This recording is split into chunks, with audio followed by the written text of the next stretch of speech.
السلام عليكم ورحمة الله وبركاته.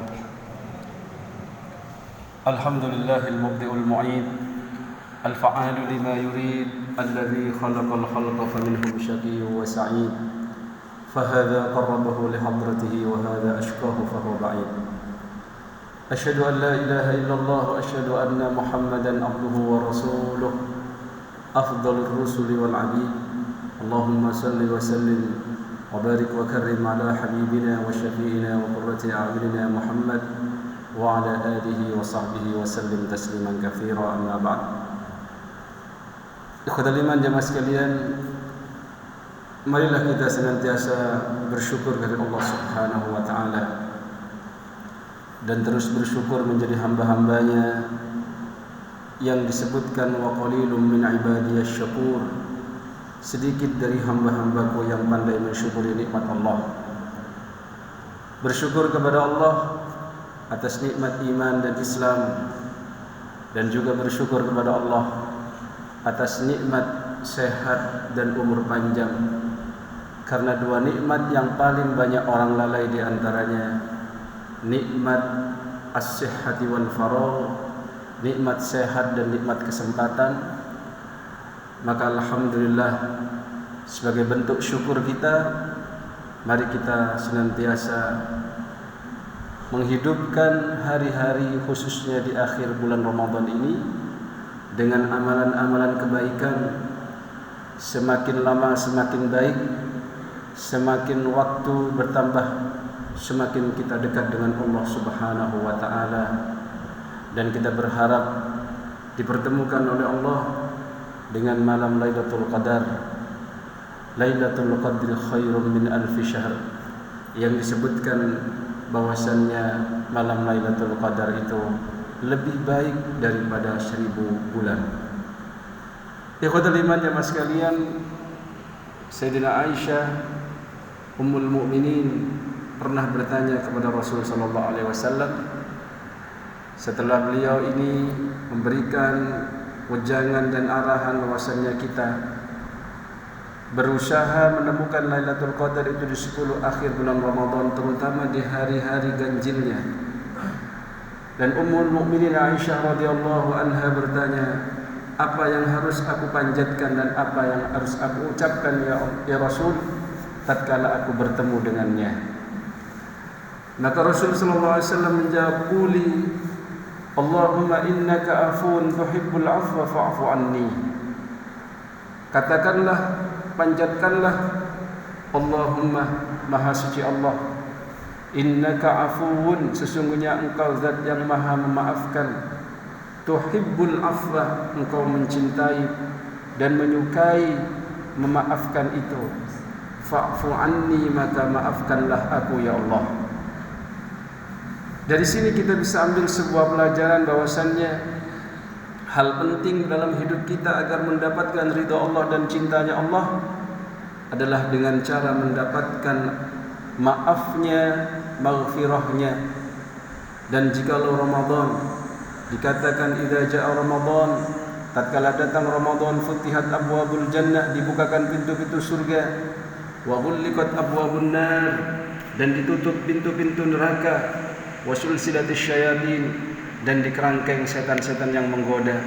Salah satu isyarat bahwasanya Ramadan adalah bulan maghfirah, bulan ditutupnya neraka, bahwasannya Allah memberikan taubat kepada mereka yang mau menjawab seruan Allah, ya ayyuhalladzina amanu tubu ilallahi taubatan nasuha. Wahai orang-orang yang beriman, bertobatlah kalian semua kepada Allah dengan taubatan nasuha. Dan juga kalau kita ingin menjadi orang yang beruntung, tubu ilallah jami'an ayyuhal mu'minun la'allakum tuflihun. Maka kita harus bertaubat kepada Allah, beristighfar kepadanya. Dan setidaknya jikalau kita ingin mendapatkan taubatan nasuha yang benar-benar akan diterima oleh Allah, ada 3 hal yang harus kita penuhi jikalau itu kesalahan berkaitan dengan hablum minallah atau kesalahan pribadi kita kepada Allah. Yang pertama adalah ayyuqli'a anil ma'siyah, memberhentikan kemaksiatan yang pernah kita lakukan ini. Dan yang kedua adalah ayyandam ala fi'lih, kita menyesali kemaksiatan yang telah kita lakukan. Dan yang ketiga adalah wa ayyazima alla ya'uda fih, kita berazam untuk tidak terjatuh kedua kalinya, ketiga kalinya ke dalam kemaksiatan yang kita taubati. Dari sini ikhwatal iman, pentingnya kita mengetahui mana yang dosa, mana yang halal, mana yang haram, mana yang dosa besar, dan mana yang dosa kecil. Bagaimana kita mau bertaubat dengan taubatan nasuha kalau kita tidak merasa berdosa kepada Allah, kita tidak merasa melakukan kesalahan? Bagaimana kita mau menyesali? Misalkan kalau kita ditelepon oleh institusi tertentu untuk menawarkan program ribanya, lalu ditawarkan dengan iming-iming ini dan itu, dengan kartu kredit misalkan, lalu kita tidak sadar bahwasannya itu adalah berperang melawan Allah, karena Allah sudah menghalalkan jual beli dan mengharamkan riba, wa ahallallahu al-bai'a wa harrama riba. Lalu kita menggunakannya tanpa ada rasa sedikit pun rasa salah kepada Allah, rasa dosa kepada Allah, padahal jelas-jelas itu dosanya adalah dosa besar. Dosa riba, baik yang mencatat, baik yang meminjamkan, baik yang meminjam, baik yang menjadi saksi, semuanya akan terkena dosa dari Allah dan kemaksiatan yang besar di sisi Allah Subhanahu wa taala.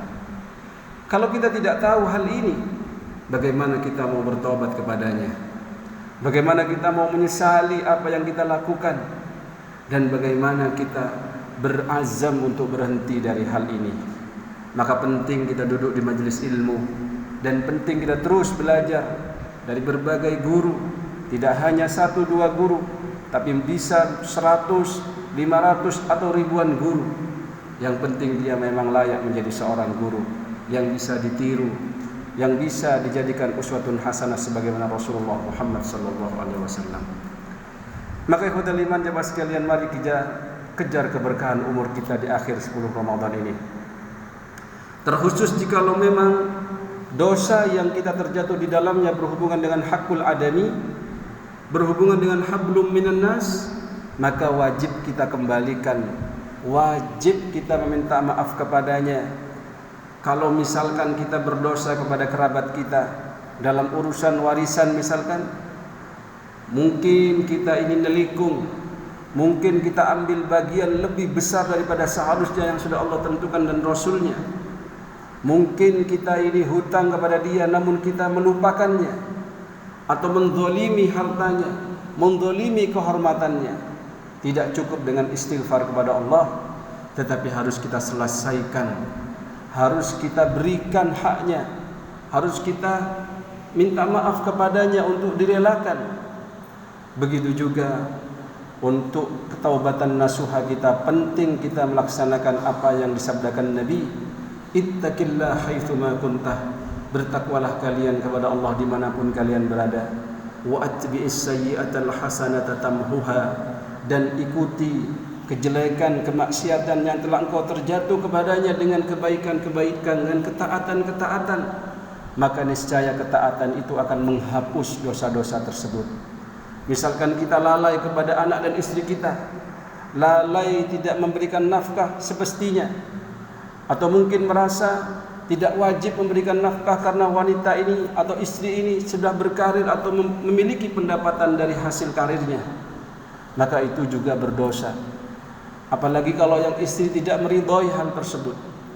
Maka cara bertobatnya selain beristighfar kepada Allah, kita harus memberikan dan melaksanakan perintah Allah, liyunfik dzu sa'atin, untuk menafkahi mereka, bahkan memberikan nafkah anak istri dan kita ini dengan penuh keikhlasan dan dengan penuh rasa taubat, ingin mengejar ketertinggalan dan kemaksiatan yang telah kita terjatuh ke dalamnya.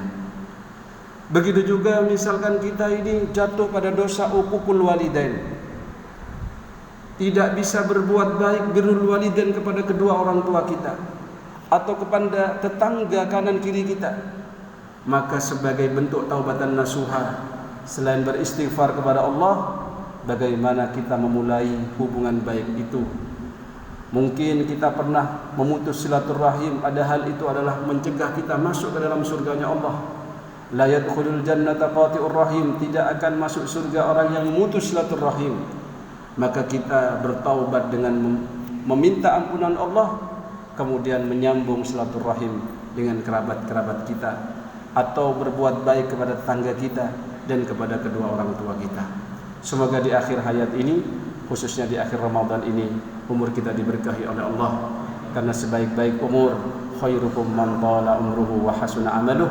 Sebaik-baik dari kalian adalah yang diberikan umur panjang, kemudian diisi dengan kebaikan-kebaikan dan ketaatan. Wa syarrukum, dan sejelek-jelek kalian, man tala umruhu wa sa'a amaluh, yang diberikan umur panjang namun diisi dengan kemaksiatan dan kesia-siaan. Sehingga ukuran ihsan hamba Allah, min husni islamil mar'i tarkuhu ma la ya'ni. Di antara ciri-ciri derajat seorang muhsin, seorang hamba Allah yang sampai pada derajat ihsan, adalah meninggalkan hal-hal yang tidak ada bermanfaat baginya, baik di dunia atau untuk akhiratnya. Mohon maaf atas segala kurangan, semoga bermanfaat khususnya yang menyampaikan. Subhanakallahumma wa bihamdika asyhadu an la ilaha illa anta nastaghfiruka wa natubu ilaik. Tsumma assalamu alaikum warahmatullahi wabarakatuh.